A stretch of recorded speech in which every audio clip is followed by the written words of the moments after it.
Good evening, everyone, and welcome to the 2 Meter Crew Anti-Net.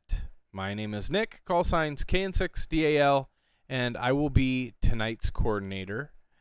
I want to take a second and say thanks to a few people, the W6VVR repeater and everybody within the Vacaville Radio Club. Thank you for your support.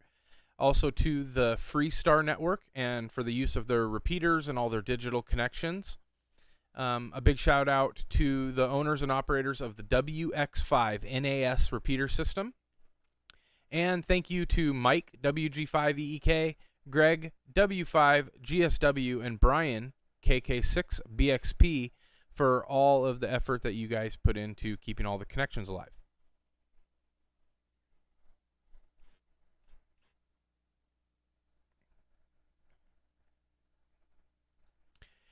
And we're going to take just a second and break to see if there is any priority or emergency traffic. And if there is at any time during the anti-net, you can always jump in and say break with your call sign, and we will clear the air for any traffic that you need to pass. So we will see if we have any emergency or priority traffic at this time. Come on in.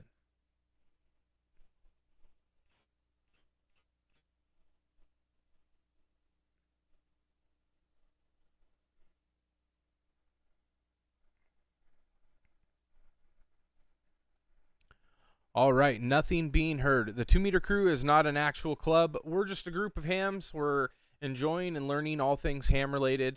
There's no dues or fees to be a 2 Meter Crew member. And if you're looking for more information on how to connect with us, you can check out our website at 2metercrew.net. That's the number 2metercrew.net. Or you can join our Discord group. And there is links in the YouTube description on how to check out those, and we'll post those throughout the night. This is an open net. It's open for anybody. Anybody that's welcome. New hams are welcome to and encouraged to check in and say hi. There's no direct coordination, so if anybody has anything they want to add, they can jump in and pass their message, and just feel free to chat it up. The 2-Meter Crew Anti-Net meets every Wednesday at 8 p.m. Pacific Standard Time, and that's 3 a.m. UTC. We are on the W6 VVR repeater. There's many digital connections you can use to connect as well. We've got Echolink at W6VVR-R. We've got Allstar Node 51094 and 512342. We've also got DMR Talk Group 3174117, YSF Reflector 50462, and then Freestar All-Star links are 2195 and 2196. One thing to keep in mind is that with Freestar, they do have a website, which is, I believe, freestar.uk. You can go, and there's many different ways to connect to their system as well. Also through the Mad Scientist Amateur Radio Club repeater in San Mateo, California. And then you can also check us out on our Zoom link and through YouTube. If you can't make a digital connection, we are streaming live at Northwest Ham Shack, and we also will be posting Zoom links throughout the night. So if you want to jump into our Zoom chat, you're welcome to do so. And before we get anything going, just want to take a second and see if there's any new operators or any stations that are new to the hobby or maybe recently upgraded their class. If that's you, come on in now.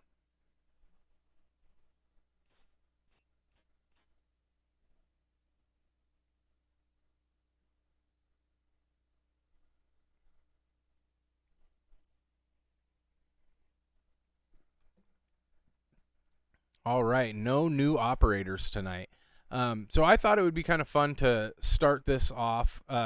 In the past, we've done little runs where we do a Today in History section, and just a little footnote on how that started is a friend of ours and a silent key now, Chris, N6CMB, whenever he would be net control here, he would always do a Today in History, and he'd just go online and find some fun facts about what today in the past looked like. So with that, let's just throw it out there from the very beginning.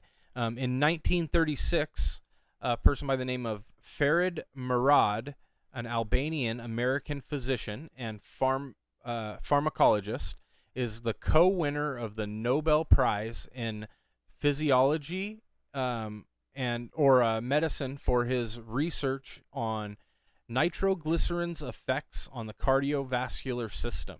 So that's where that all started. In 1943, Today in History, German troops abandoned the Salerno front in Italy. And in 1960, the Iraq, Iran, Kuwait, and Saudi Arabia form OPEC.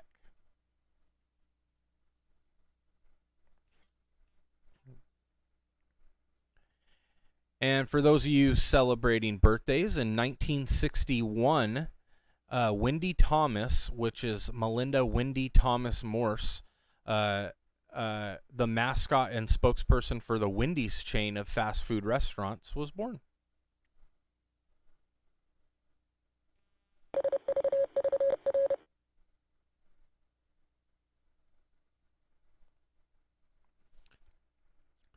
All right, and in 1984, Joe Kittinger, I think I got that right, Kittinger, former USAF fighter pilot during the Vietnam War, becomes the first person to pilot a gas balloon solo across the Atlantic Ocean.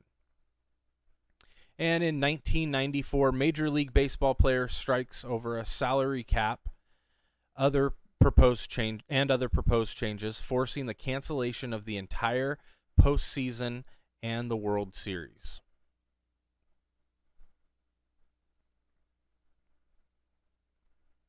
And in 2007, Northern Rock Bank suffers the UK's first bank run in 150 years. And that's all I got for Today in History. So with that, I thought tonight's topic could be just something around how you got into the hobby and maybe a general check-in if you have anything interesting that's gone on this week. So I'll start. My name's Nick, KN6DAL. I got into this hobby like a lot of people did. I got interested in it for the emergency communication aspect, and that quickly grew into more. It grew into friendships with people all over the globe. It grew into communication not only about emergencies, but just communication about life in general and meeting new and interesting people.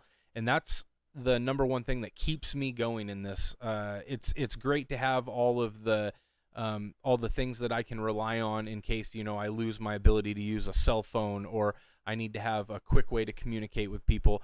Those are all important to me, but the most important that I found out of the hobby is just networking with people that are different and that enjoy learning the same kinds of things. So with that, I'm going to pass it around and we'll see who we got out there. If there's anybody that wants to check in, share on the topic, has anything to add, any questions, anything like that, you're welcome to do so. Again, my name's Nick, call signs KN6DAL, and we're taking general check-ins for the 2 Meter Crew Anti-Net. Come on in now.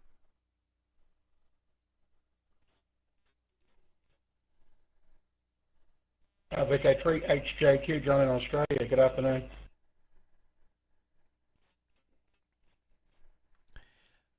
Hey, John, it's good to hear from you tonight. How are you?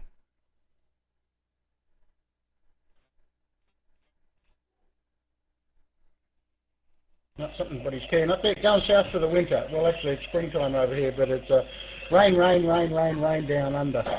So just having a bit of lunch over here. What time is it? A bit after 1:10 in the afternoon. Thanks for the net. Not quite sure what net Robert's connected it into, but whatever net it is, sounds good. Okay, HJQ, back to net control. He does that every time. Yeah, thanks for checking in with us, John. It's the 2 Meter Crew Anti-Net, and we do have a topic if you want to just maybe quickly let us know. How did you get into the hobby? Well, I think it all started from illegally transmitting on 27 megs back when the amateurs had it. There you go.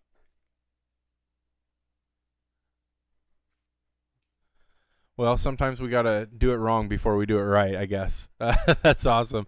Well, thanks for checking in with us, John. We appreciate having you out, and we definitely appreciate Robert keeping that connection alive while we're doing this. So hopefully we'll hear from him tonight, and we appreciate your check-in. This is Nick, KN6DAL. We're looking for any check-ins. Come on in now.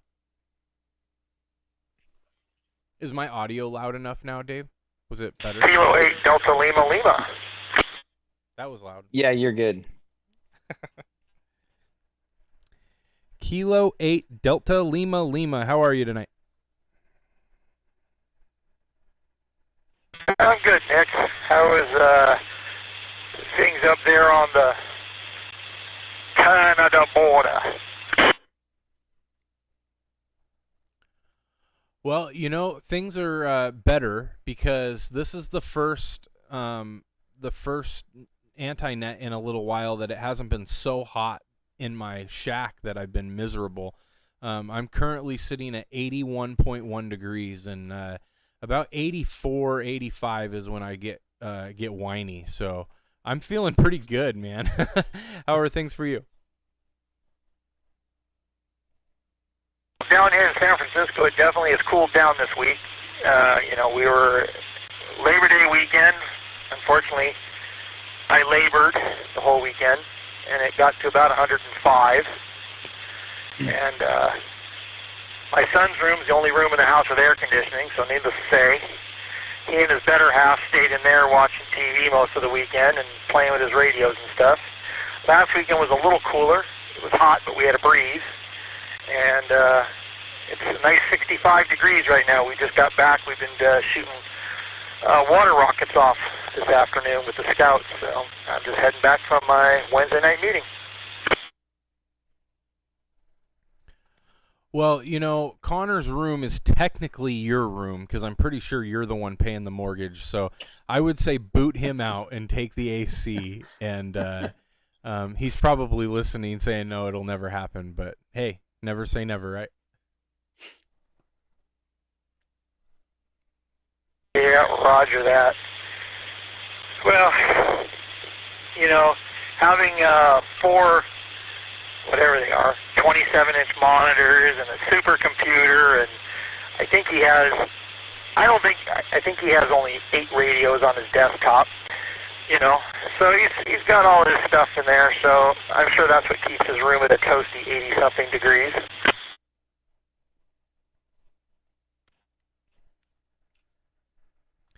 So we kind of had a little bit of a net topic. Tell us how you got into radio. I'm curious how long you've been licensed, too. I get into radio. I started as a little boy enjoying just having my one-channel GE walkie-talkie on channel 14. And then in 1980, when I went into high school, yeah, I'm an old fart, I got invited to the amateur radio club at my high school. And so in 1981, I believe, is when I got my ticket. And kept on it. You know, I am nowhere near as advanced as you guys are. I have things that I guess can do things that I don't know what they can really do. I have a DMR radio that I have a hard time understanding people talking on because they sound like they're talking under the water. But I'm enjoying the IRLP. I do play with that a bit, and Connor throws up the Allstar Node here on this repeater, and I talk to people, so it's a lot of fun. You know, basically my time on the radio is just when I'm behind the steering wheel. So, back to you. Right on. Well, thanks for giving us the history on it, and thanks for checking in with us. 1980. So this will make you feel really old. I was born in 1986. So I'm just a young pup, but you probably forgot more things than I know, or however that saying goes. But that's okay. We all learn from each other. Appreciate the check-in. Let's move on. Let's see who else we got out there. Any other check-ins to the 2 Meter Crew Anti-Net? Come on in now.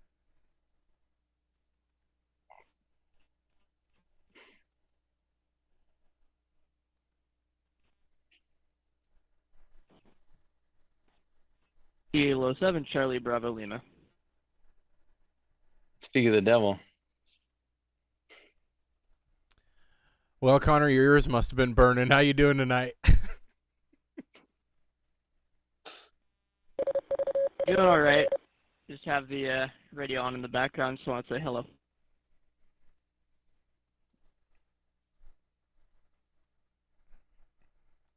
Yeah, thanks for connecting that link. I don't know what was going on with the 55655 node, but I see that you connected your main radio node to me, so I appreciate that.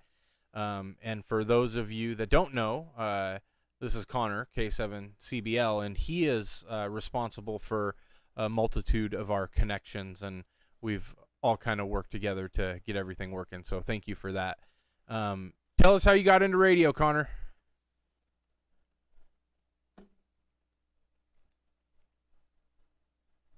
Oh boy, how I got into radio. The short story would be probably when I was at scout camp and my cheap FRS radios didn't work. They didn't cover the entire camp. So that's kind of how my whole thing sparked.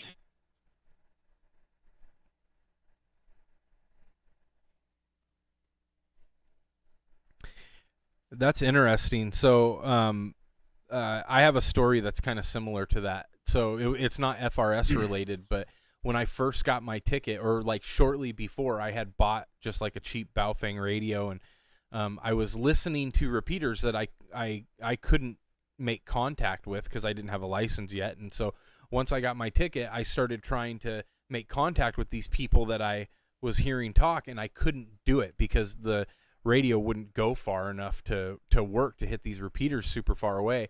And that like kind of pushed me in the beginning in the hobby to build better antennas, and then slowly start to upgrade radios to be able to hit these repeaters and talk to people. So I totally get where you're coming from, man. Well, I appreciate you checking in with us, and maybe jump in Zoom and say hi when you're not so tired. But appreciate it, Connor. K7CBL from KN6 DAL. We'll move on. Let's see who else we got out there. Any other check-ins? Come on in now. A7 IBU.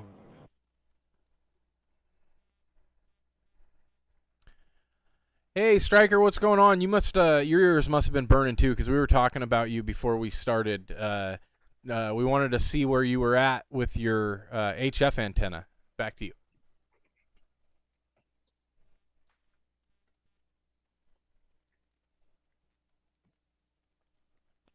Well, I'll go in order here. So what got me into radio was very similar to you.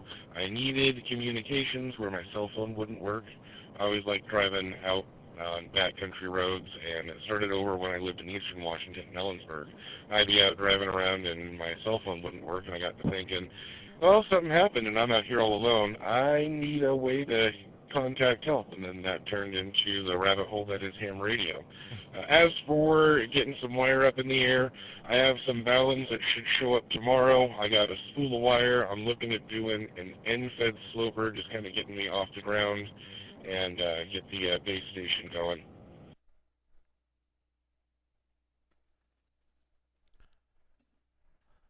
That's awesome. Well, if they come in tomorrow, we'll see. Maybe you'll have it set up tomorrow night. I don't know. Maybe a couple days. If so, I think you're on Discord, or you can jump on Zoom and we can all swap cell numbers or something. And let me know when you're getting on. We'll see if we can make the contact work.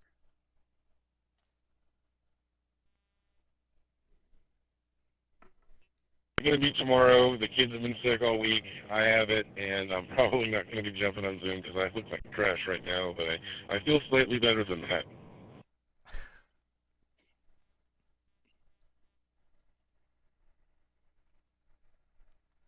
No problem, buddy. We'll catch you next week. But yeah, let us know when you get that set up. We'll make it work. All right, let's move on and see who else we got. You know, we haven't heard from Dan in a while. I want to hear from Dan. N6ETR. How've things been? Hey, Nick, Dave, and everybody listening in. This is Dan N6ETR. I'm doing all right. I've been away from the stream for a while, just catching up on some work. And I recently visited Oklahoma and Texas, and yeah, that was a good time. So anyway, thought I'd hop back on and see how everybody was doing.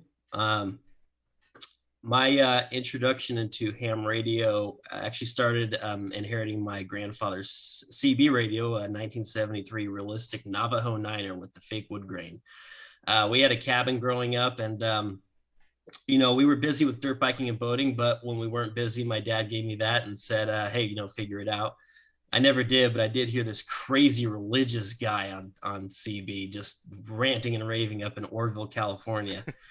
So anyway, later on, you know, I grew up, got my driver's license, and got into four-wheeling with Toyotas, and met Kellen. I met Kellen before ham radio, and we used to use CB for four-wheeling and decided we wanted to get into something a little more reliable for communications. So we both took our ham examinations at the same time, actually, with the Benicia Amateur Radio Club.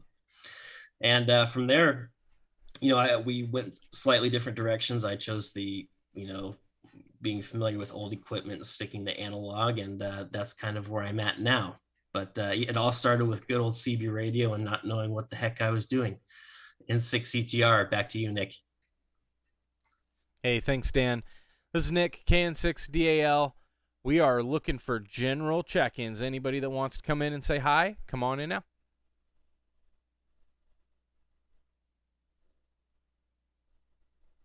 To Juliet, Lima Delta. Whiskey 2, Juliet, Lima Delta. All right, I think I got W2JLD. How are you doing tonight?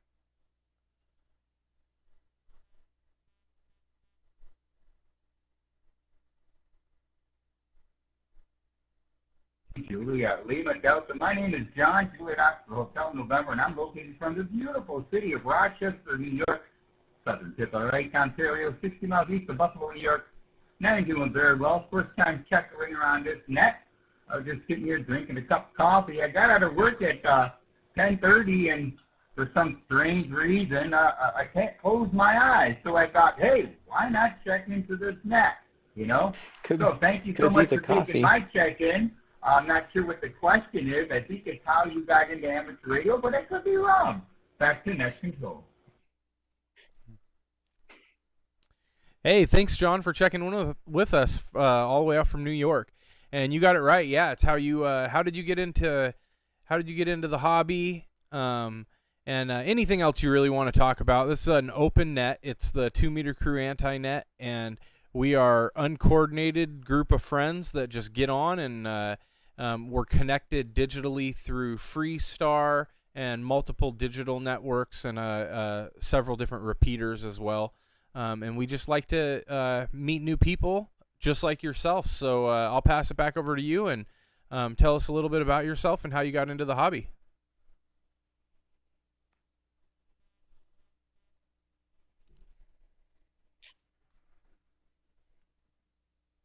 Fine business. First of all, I'm very well aware of Freestar because on Sundays they connect to the Raspberry Pi Net, which is on at 5 p.m. Eastern, 2 p.m. Pacific, on the Rock-Ham Echolink Conference, node number 531.091, and on Allstar Node 2585. And we put on a Raspberry Pi Net, and Freestar is an absolutely fantastic, great system.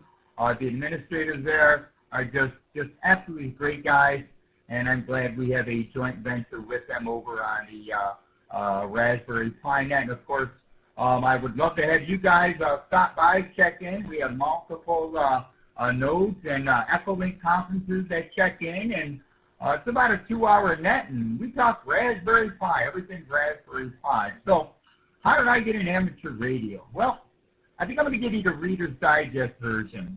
Let's go back 7 years ago. I was playing with my Bullfang radios, listening to the East Coast Reflector, you know, just hanging out. And then a friend of mine came over, and we started playing with the radios, and then we went out and took the test. I failed the first one. He got the tech in general at once. And then the next technician test was on my birthday, and I swear to God, if I couldn't pass the technician class on my birthday, then I'm a sorry sight for eyes. So when I went down there the second time, I passed the technician class, and my buddy passed the extra. He is not an amateur radio operator. He has no equipment. So I don't know. But nevertheless, fast forward 7 years later, I am now a licensed general class. Got my general in April 13th of 2022. I have an FTDX10, 66-foot long end fed. I have FTD 991A, which has the wires X on it. That's on my 33-foot long end fed and my D5RV. I am waiting for my DE accreditation, and I'm studying very diligently to get my extra, because once I get that, I don't have to study anymore. I have to really want to. So that's my story, and I'm sticking to it. W2JLD. And now, the rest of the story. What a riot. Yeah, that's awesome. Thanks, John, for checking in. We appreciate you coming out. We're here every Wednesday night at 8 p.m. Pacific Standard Time, and that's 3 a.m. Universal Time. So if you're ever interested in coming back, you're always welcome, and appreciate the little bit of history on yourself, and it was definitely good to hear from you. Definitely keep in mind that even after you get your extra, the studying may stop, but the learning just continues. It seems that everybody that I've met that gets their extra just continues to, try to learn more and more and more and more. So keep it up, and there's a couple people in the chat on YouTube that have shown some interest in that Raspberry Pi Net. So if I could just come back to you one more time, if you could, I wrote some of the information down, but I'll let you say it again. If you could just throw out how to connect to that, or a couple other of the links that were available, I'd surely appreciate it. I'll pass it back to you, John, for one last go around.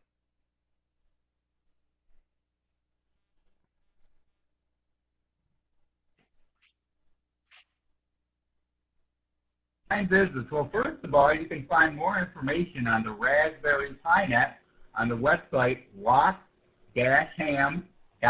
That's Romeo Oscar Charlie Hotel Alpha Mike.net. There is the Raspberry Pi tab there. There's the QSL card tab. There's some history on the special events that we put on here on the Rock Ham Radio Network. And, of course, on Sundays, listen carefully, Sundays at 5 p.m. Eastern, 2 p.m. Pacific, 2100 UTC time on the Echolink Rock-Ham, node number 531091. I repeat, 531091. And on Allstar Node 2585 47620 53031 53030. So there are the starting times of the the Raspberry Pi Net on Sundays at 5 p.m. Eastern. And of course, the Freestar Network does link up to us, as well as several other high-profile Echolink conferences. We are transmitted all over the world. We've been doing this for 2 years. Absolutely great amount of folks that participate. We've had great testimonials from all over the world, how people love the net. So if you have nothing to do, stop by on Sunday, grab your cup of coffee, and we'll be serving up some Raspberry Pi. This is WQJLD, and now the rest of the story. Awesome. Thank you so much for the check-in, John. We appreciate it. This is Nick, KN6DAL, with the 2 Meter Crew Anti-Net. Looking for any and all check-ins. Come on in now.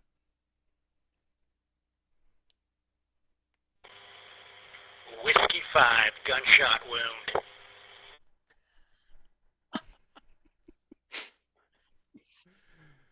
Oh, Greg, how are you doing, buddy? How's it going tonight, 2 Meter Crew? Great to see you guys running again. Always a pleasure to see it.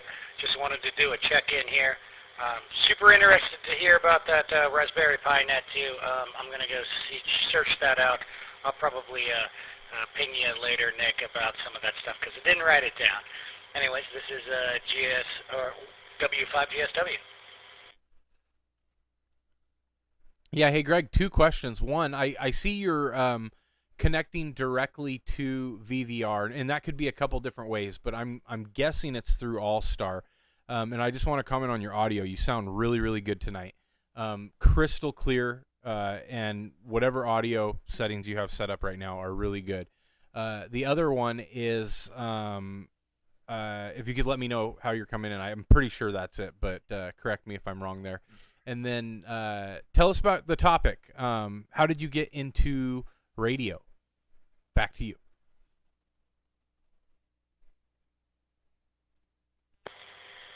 Yes, I am connecting directly with my Allstar Node out of Apex, North Carolina. And Nick, I love you too, man. You sound crystal clear. Always a pleasure, man. The way I got into ham radio, that was back in late 2019, early 2020.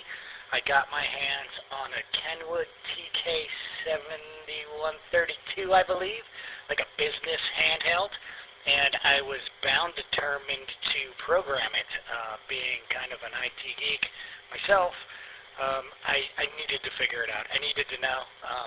And as I started to do it and realized that it was in the GMRS bands that I could take advantage of, I started to talk to the repeaters over in Auburn from Vacaville. I just thought it was amazing to get across the Central Valley on that thing.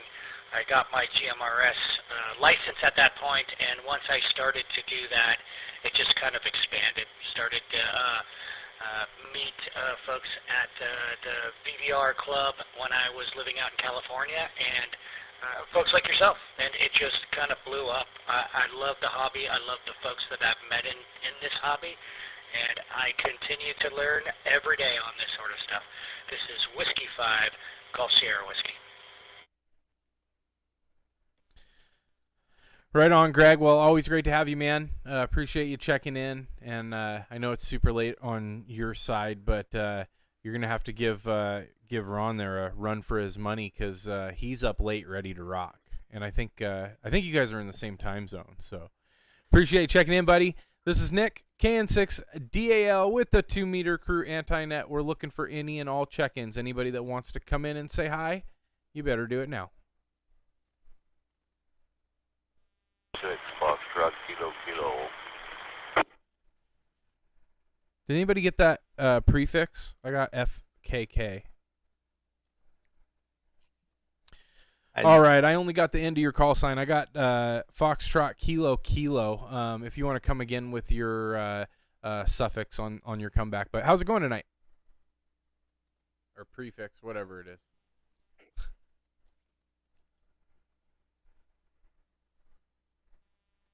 Yeah, it's Kilo Alpha 6 Foxtrot Kilo Kilo. Name is Bill. I'm current QTH is in Colusa, California, in the northern Sacramento Valley. Name is Bill.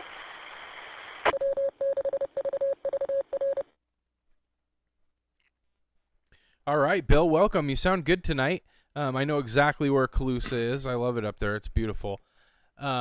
Tonight's topic is how did you get into ham radio? So if you want to share on that on your comeback or anything else you'd like to talk about, we appreciate you checking in with us.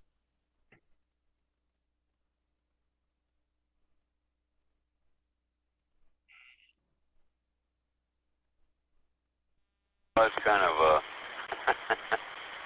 interesting topic there. As a young man, I was always tinkering with this or that and stuff, and I'd go to surplus places and picked up an old Army field radio once, was playing around with that, and then lo and behold, the old movie Smoking the Bandit, when seen that at the cinema, and I was hooked. I had to have me a CB radio. Bought my first CB radio refurbished at a Montgomery Ward store of all places, and after a few years of that, I said there has to be more. So 1979, I licensed as a novice. By 80, 81, somewhere in there. Went in, took my tech, then got my general, and kind of been there ever since.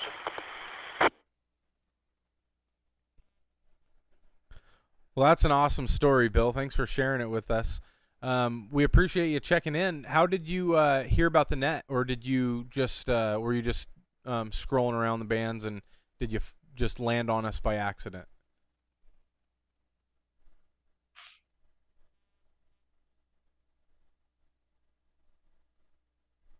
I just hit scan this time of the evening. A lot of the repeaters are pretty quiet, and heard you guys talking, and sounds like a pretty nice net. I'd like to check in more often. I'm not sure where exactly you're located. Let's see. But as far as radio, my HF room is all, 40-year-old radios. Have some hybrids. Have all solid state. But I keep it simple and strictly RF analog stuff.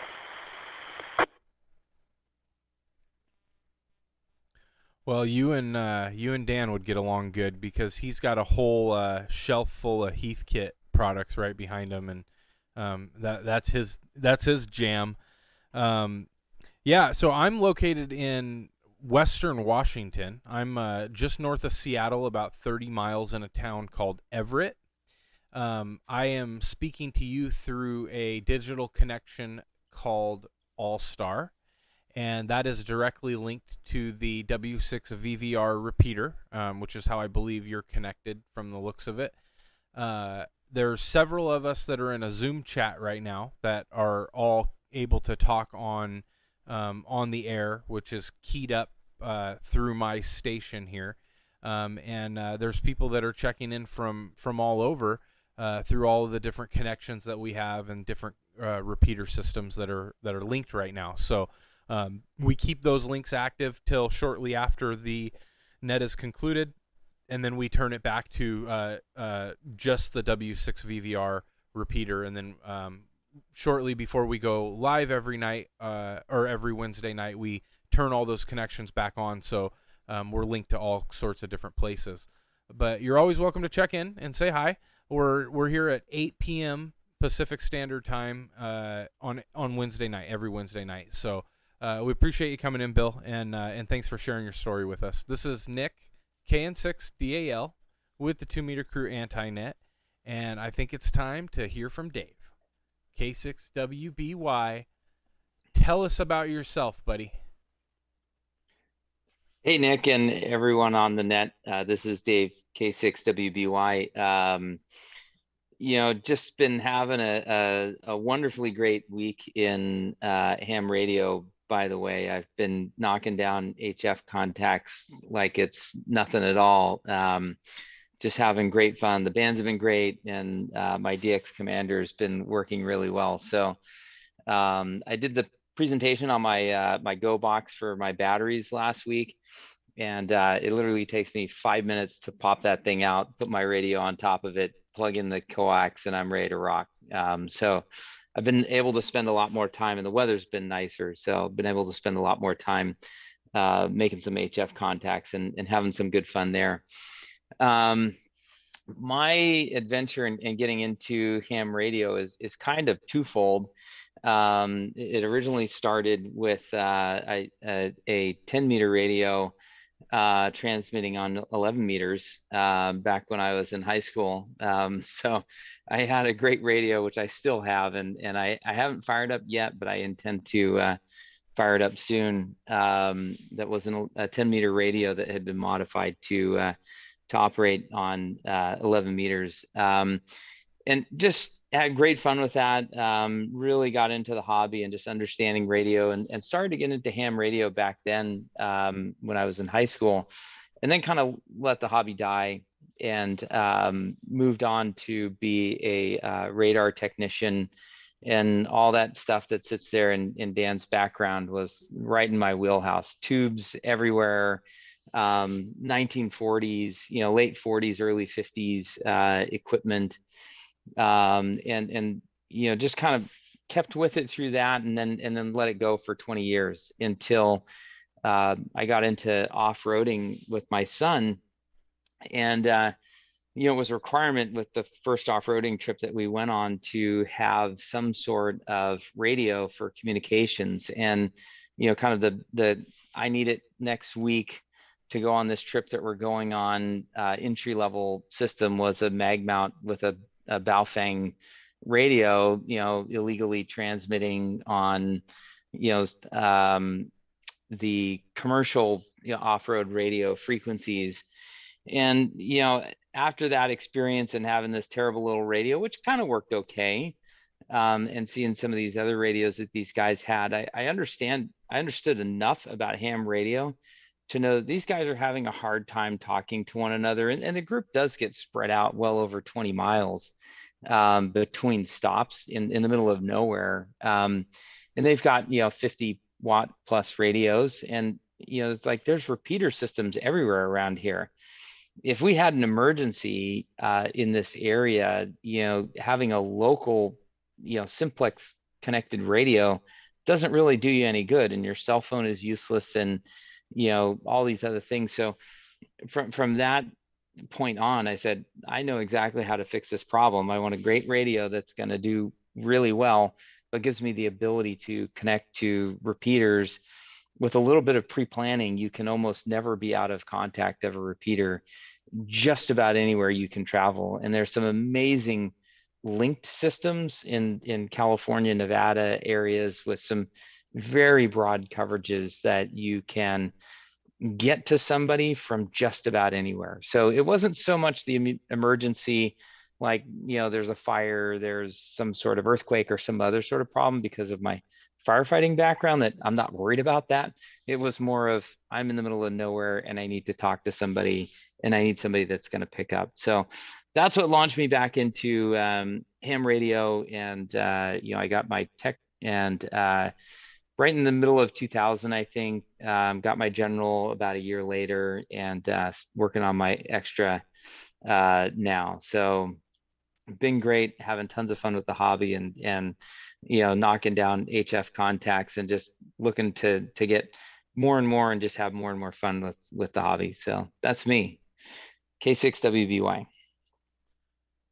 Right on. Thanks, Dave. Appreciate it. It's always good to hear from you. I appreciate everybody jumping in the chat. It really does make it fun to have a couple of you guys to bounce things off of and hang out with after we shut the repeaters down. This is Nick, KN6DAL. We are looking for any and all check-ins. Anybody that wants to come in and say hi, do it now.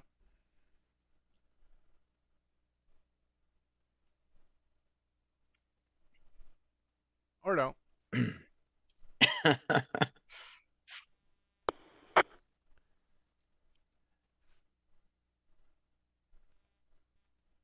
There was one. Freestar keeps kerchunking really weird. It's doing something funny tonight. All right, nothing being heard. We're going to take one last call out for check-ins before we turn the repeater systems back to normal operation. So last call for anybody that wants to check in to the 2 Meter Crew Anti-Net. Come on in now.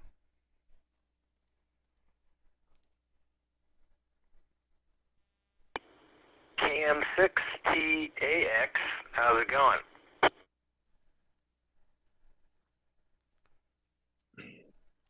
Holy smokes, the tax man jumps in at the end. What is going on, man? How are you?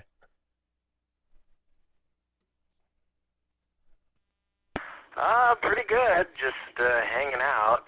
Saw you guys on the YouTube there and heard you on here. So I was just testing some stuff, the radio earlier, and did a little scan and heard you out here. Yeah, no, cool topic tonight. Just, yeah, thought I'd say hi. Yeah, it's awesome to hear from you, man. So tell us a little bit about how you got into the hobby.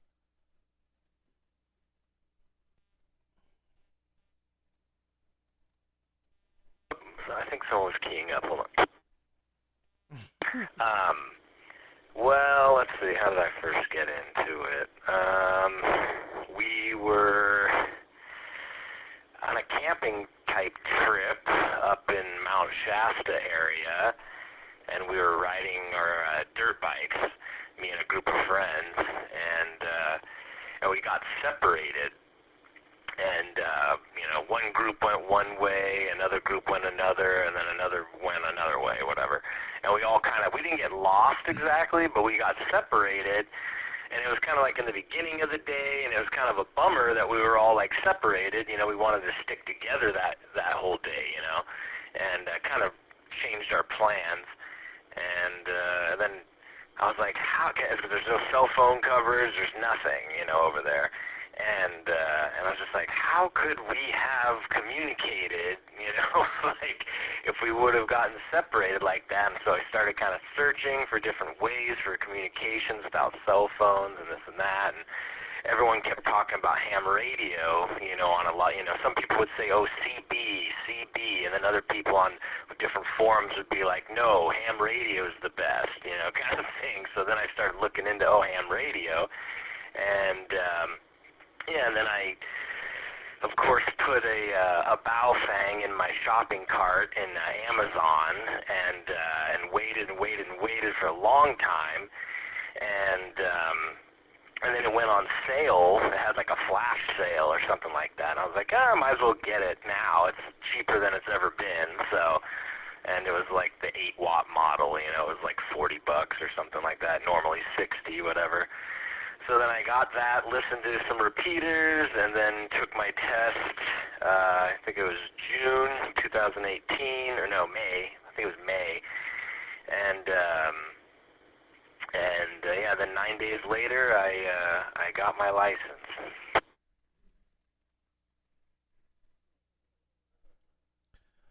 That's awesome. You're not the first person tonight that has talked about the like the general need, not just in like an emergency, but just like you're in a spot where you like all of what we think would work just doesn't work, and radios prevail. So that's awesome. Well, cool, Ted, man. It's so good to hear from you. I'm glad you came in and said hi. We are just hanging out in the Zoom chat. You're always welcome to join that if you want. There will be a invite link on YouTube here in just a second if you want to pop in and say hi. But we were just taking last calls, seeing who was out there. We're going to be quickly turning all the repeaters back to normal use, but just wanted to see if there's any last calls, anybody else that wants to check in before we shut it down.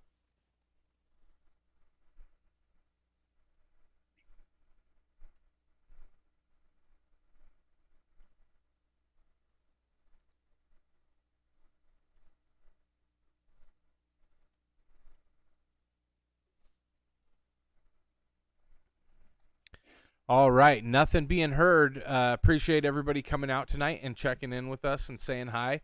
We're going to turn all these repeaters back over, and we'll be hanging out in the Zoom chat for a little bit. If anybody wants to join, there is a link in the YouTube chat, and you're always welcome to come in.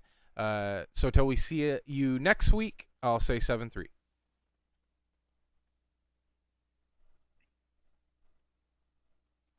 That was cool to hear Ted out there. Yeah, that's the first time I've ever heard him. He's back when I was in California, I used to commute from Roseville to Sacramento, which isn't a huge commute, but it was, depending on traffic and stuff, it'd be a 20-30 minute drive from my house to my work. And we always seemed to, we've got some, it's a Baofeng support riot in the chat group right now. But we were always commuting, and so Ted would always come on like right at the time that I would get in, and his commute I think was just a little bit longer, and so depending on how it worked out, we would always talk for 15-20 minutes on the way to work, and then him along with a whole group of people were always on the 3-3 repeater on the way. This is before it like devolved into what it became for a while. I don't know what it's like now, but it took a steady, we'll call it a steep decline after a bit, but it was really cool because everybody just kind of talked about hiking and going and doing different things outdoors and building antennas and just all the normal rag chew stuff. But it was a group of like 10 to 15 people at night, and we were all just like jumping in talking. It was a lot of fun, and I don't know if ham radio would be the same if it wasn't for those kind of events that took place. And I think all repeaters do that. They go in and out of style, and they go they get busy, and then I'm sure there's some chaos on every one of them from now and then they die down and things get more kind of cool. But it's been up and down, and there's been a lot of times there it's been off the air, and sometimes it's really quiet, and sometimes it kind of gets going. It's kind of strange. I haven't been on all that much, and I haven't listened to it all that much as of recent. I've been pretty busy, but the times that I'm on, it's definitely seems to have toned down compared to what it was 6 months ago. Yeah. My problem too is my commuter car doesn't even have a radio in it. My truck does, but I only drive that like on the weekends. So just put a small mag mount and a little like you can get a little Chinese 25-watt mobile and just Velcro it in there and roll with it. The stupid thing is I've had the lip mount installed for a year. I just literally haven't, and I've got a spare radio in the garage. I haven't put deck screws to the center console yet. You're quickly running out of excuses here. How long is your commute? 45 minutes minimum from Vacaville to Midtown Sacramento.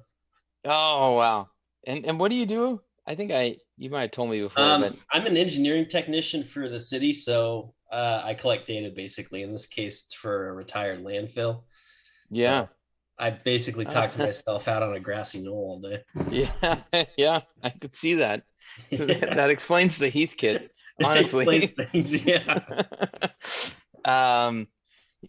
That's one thing I miss, and as crazy as it sounds, my commute is literally exactly 1 mile.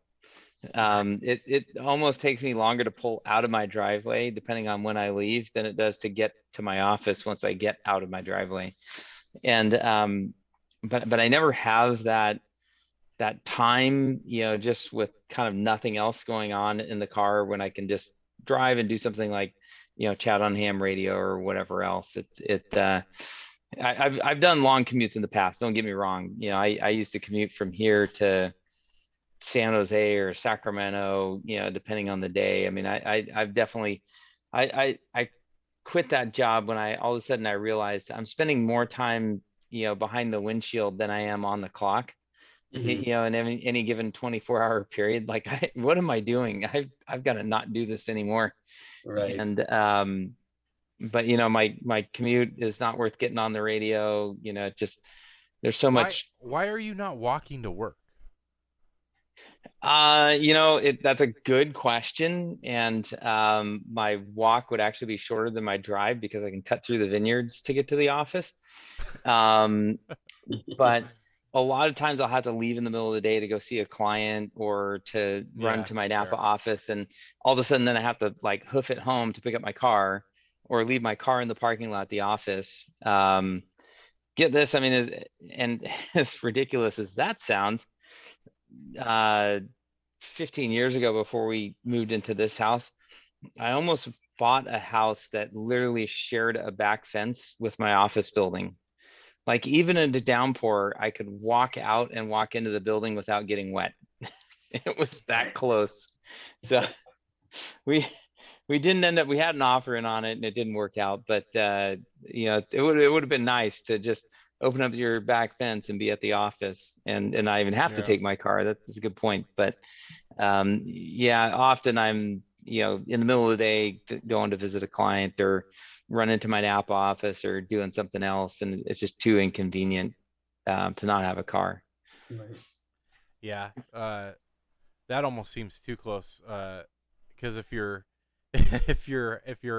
house is that close to your work, that means your work is that close to your house. Oh shoot! I'm talking to you on my work right now. I mean, I'm using my laptop. I'm down the hall because there's family out in the front room. But I mean, behind this Zoom, I have my work email open. I'm always with my job and what I do. I'm never not working or not connected. And it becomes unless I'm off-roading, like the picture behind me, or hunting on the weekend, or doing something else. I'm never not available and not at work. So it's cool that's why I enjoy, getting on the net so much, because I can't really do anything else while I'm doing this. And, or doing HF. It's you're focused on something that takes you away from the rest of it. So it's good. I definitely, we were talking about the shack setup earlier, and I'm interested. I see you sitting on the camera with your background, and you've kind of showed us around your shack a little bit. But the other thing I'm trying to figure out and understand is how to set up the monitors, and I want to get a camera that's not the camera on my laptop, or something else very lame. And I've got some extra. I have a same computer that I gave you set aside, for my shack. It's just kind of a logbook computer. I really need to understand that stuff better, and get more into that, because I'm not very effective with that stuff right now when I'm out there in the backyard making contacts. Right. Yeah, no, that makes sense. I'm looking to see if I can get this camera to work. What camera are you using, Dan? This is a piece of crap Logitech camera that's like 20 years old. But so I'm at this computer because I was working on AutoCAD during the beginning of the net. In my shack across the hall, I've actually got a flat screen TV on the wall, and I've got a better camera on top of the flat screen. So it actually gives you a perspective of the whole room. I've only used it once on this net. Yeah. I should probably be in the ham radio room when I'm doing the ham radio net, but it's the same thing with you, work bleeding over into after hours and stuff. Yeah. Yeah, I've you can get big TVs for pretty cheap, and they work really well. Oh wow, look at that. Oh, nice. Yeah. So I see you looking up. So I see Zoom and something in the middle and something on the right. The 3 screens is cool, and then up above you have something else up there, because I see you looking up at it. That's from, a 4 screen or a TV. Yeah. So, basically, this is all just mounted on that pole right there. Or I'm waving my mouse around. I have my mouse turned off. I see it. I see it. But there's a pole behind it. That it's a 4 screen mount, but I'm only using 3 of the mounts, and then I have the TV mounted up above. So that pole right there, and then there's 2 cameras right here. So if you look at, do you have YouTube pulled up right now? No.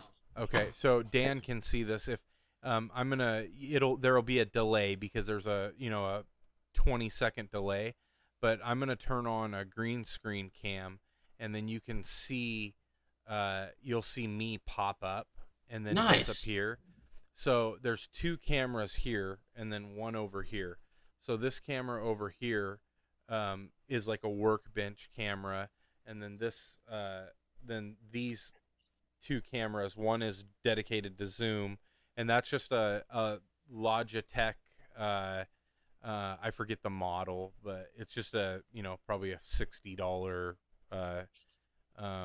camera. And then this one that you're seeing right now is actually so there's a place like this in Sacramento as well, but it's called Cheaper by the Day, and it's this like rummage sale place.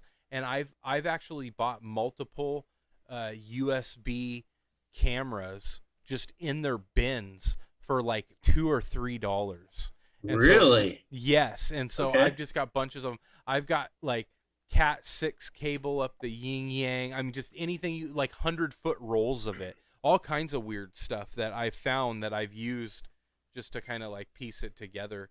But that's basically how I have it set up. But the only reason I even have multiple monitors is just for Wednesday, because other than that, I wouldn't actually need all of the screens. 2 would probably suffice for using like a net logger or like some kind of logging software, and then if you wanted to have QRZ pulled up or something like that. And then all my radios are down here. So I don't know if you can see. So like I've got this is the 991A. This is my power supply. Hi Molly. Have a good night. And then this is just an analog mixer for the audio going into the radio. And then that's about it. I mean, nothing super fancy. And then the amp is right there. There she is. The amp is there, and then an extra power supply that I don't have set up, and that's it. Did you fix that amp yet? No, but I'm not totally convinced that. Well, I'm convinced that 40 meters isn't working, and I do have the capacitors to swap out, but I don't know if that's a problem, because now I seem to be having a problem on 20 meters as well. And those aren't linked, and so I don't know if that is an issue, or if it's actually audio being fed into it that's causing more of a problem. So I could have other issues now that I am I'm peeling back the layers of the onion, I guess, in in audio issues right now.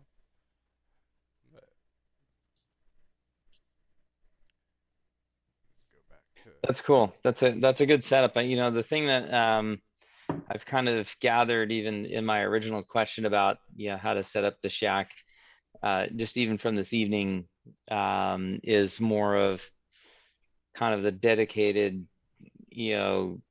transmitting workspace area, monitors, radios, etc. And then kind of the things that are on a shelf, I can actually build some much more effective shelves, if you will, for the other wall, which points me back to the plan that I had originally. So very cool. That's a great setup, and that's kind of similar to what I'm trying to accomplish, just because I know kind of where I want to be with things, and so the one thing that I did learn, and I'm far from perfect. I mean, I have a lot of learning to do in terms of this, but the one takeaway I have found so far is that less is definitely more. In terms of the more equipment you put in here, every single thing that you enter is going to interact with every single other thing, and you have to mitigate that somehow. And that's ferrite beads and wrapping cables through toroids. Like, one thing you'll find is if you have a lot of electronic equipment, and you have or at least for me, when I have my 991A connected to my computer, they don't play very nice. I can connect it to the computer, but RF causes all kinds of problems, and it'll constantly disconnect and connect. And I've mitigated a lot of those issues by using ferrite beads and coiling it through a toroid to try to eliminate the RF, and that solves some of the problems. But a lot of times it just kind of puts a Band-Aid over the problem. Like, the problem doesn't all of a sudden go away, right? So a good example of that is I had a monitor that was causing a massive amount of RFI on HF, and I kept using toroids and all these different things to try to solve the problem, right? Well, what I ended up doing is I ended up masking the problem and making it almost unnoticeable, except for it was making I still have a high noise floor sometimes, but it was making my noise floor much higher just in general, because of the interference from this monitor. Well, the actual solution was to have a power supply that was cleaner to power the monitor, and so instead of using the cheap switching power supply that comes with new monitors, I switched it to I run it off of my radio's power supply, and so it's clean and it works just fine, and I don't get that noise on HF anymore. So yeah, most of the monitors that I've used and have experience with have the power supply built into them, and that's a which better way I to do think it. I is have one monitor that's that way. Yeah. I with the recent change out, I've got a stack of them piled up for nothing. So I was going to start with some of those and then see where to go from there. But cool stuff.